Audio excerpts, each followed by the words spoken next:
So let's look at a problem which is based on work done by friction. So a box of mass m is attached to one end of a coiled spring of force constant k. So the constant of force is k, which we can write over here. The other end of the spring is fixed and the box can slide on a rough horizontal surface, where the coefficient of friction is u. So the coefficient of friction over here is nu. The box is held against the spring force, compressing the spring by a distance of xo, which we have taken as minus xo. As it is compressed, so it's going in the opposite direction, so it is minus xo, the distance. The spring force in this position is more than force of limiting friction. Find the speed of the box when it passes the equilibrium position when released. So when this force is released, as this is a spring, the spring will show its natural behavior, that is move back and forth.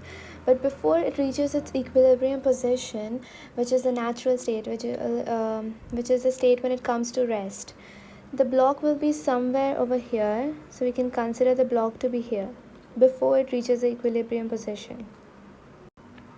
So the velocity of the block will be in this direction. So let us consider this to be position 1, that is this, and this to be position 2. Now let's draw an FBD, that is free body diagram of the block, where this is a normal acting, this is the gravitational force mg, and the friction is in this direction, which is nu n, which is equal to nu mg. And then we have the force of the spring, that is kx. As we know, F of spring for spring is F kx. So we have this for the force of the spring to be kx.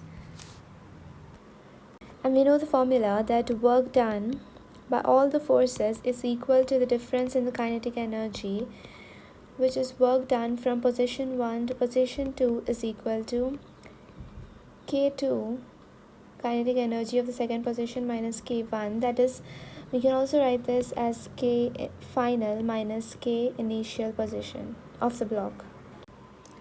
So as work done is force into displacement, let's apply this over here. So work done, we have two forces acting. First is the spring force and second is the friction.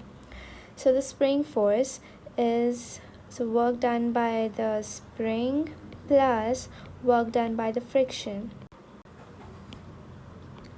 is at half mv square, which is final, minus half mv initial square. So let's understand how we get this formula, which is work done by all forces is equal to difference in kinetic energy. So the work done by spring, over here the spring is compressed, so when it has potential energy. So when the spring is released, that energy will convert into kinetic energy. So that kinetic energy is transferred to the block and the block starts moving forward. So when the block is moving forward, there is some force known as friction force that opposes the block. So the work done by the spring is the kinetic energy of the spring, which is half kx square, plus the work done by the friction is in the opposite direction, so it is negative mu mg, which is equal to half mv final velocity square minus the initial velocity 0. So solving this equation, that is multiplying 2 on both the sides, we get kx square minus 2 nu mg is equal to mv square final. Then v is equal to kx square minus 2 nu mg upon m, v final.